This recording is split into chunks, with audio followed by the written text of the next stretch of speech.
অমর একুশে বইমেলার আজ 20তম দিন। মেলা প্রাঙ্গণ থেকে আজকের মেলার আদ্যপ্রান্ত জানাতে যোগ দিচ্ছেন সহকর্মী সাইমুম জান্নাত প্রভা।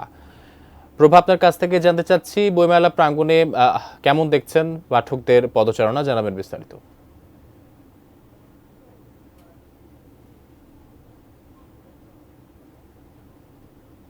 বইমেলার 20তম দিনে বইমেলা প্রাঙ্গণ থেকে আপনাদেরকে স্বাগত জানাচ্ছি। বইমেলাতে এখন বিকেল গড়িয়ে সন্ধ্যা হচ্ছে এবং এরই সঙ্গে সঙ্গে দর্শনার্থীদের পদচারণায় মুগ্ধ রয়েছে বইমেলা প্রাঙ্গণ।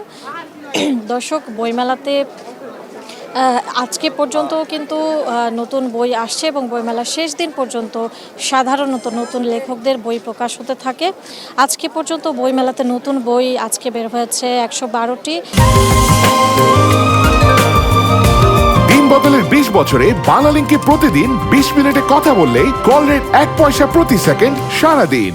এবং সব মিলিয়ে 1905টি মোট নতুন বই কিন্তু বইমেলাতে এসেছে। আমরা বইমেলাতে বিভিন্ন পাঠক, প্রকাশক এবং লেখকদের সঙ্গে কথা বলেছি। প্রকাশকদের সঙ্গে কথা বলে জানতে পেরেছি বিভিন্ন বয়সী পাঠকদের আসলে পছন্দের তালিকার বইয়ের ধরন ভিন্ন। এবারের বইমেলাতে কিশোর এবং তরুণদের পছন্দের তালিকা রয়েছে থ্রিলার এবং গোয়েন্দা এবং বিজ্ঞান ভিত্তিক যে বইগুলো আছে সেগুলো। দর্শক, আজকে আমরা বইমেলার মাঠে কথা বলবো একজন লেখকের সঙ্গে। উনি ডক্টর শফিকুল ইসলাম। আমরা জানবো তার অনুভূতি এবং তার বই সম্পর্কে। ধন্যবাদ এটিএন বাংলাকে। আসলে আমার যে বইটি সেটি সৃজন প্রকাশন থেকে আসছে। বইটির নাম বিতর্কিত বিষয়ে বাতেনি বাতচিত। নাম শুনে বুঝতে পারছেন বইটিতে আসলে 22টি প্রবন্ধ রয়েছে। আমাদের সমাজে এবং রাষ্ট্রে, পরিবারে যেসব বিষয়ে খুব বিতর্ক হয়, মানুষ বিভিন্ন মতামতে বিভাজিত হয়ে পড়ে, সেসব বিষয়কে কেন্দ্র করে গত কয়েক বছর ধরে লেখা এই বইটি।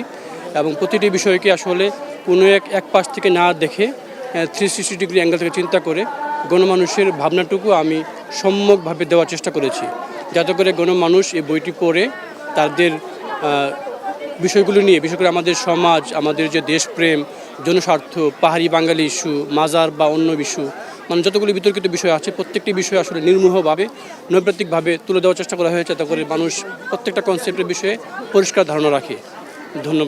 ধন্যবাদ আপনাকে। দর্শক, বইমেলার প্রাঙ্গণে এখনও আসলে মেলার এখনও 8 দিন বাকি আছে। তো প্রকাশক এবং বিক্রেতারা আশা করছেন যে বাকি 8 দিনে যারা এখনও মেলায় আসেনি তারা আসবেন এবং তাদের পছন্দের বই কিনবেন। তো উৎসব এবং আনন্দে সমৃদ্ধ হয়ে উঠুক বইমেলা মাঠ থেকে। এখনকার মতো এই ছিল সর্বশেষ খবর।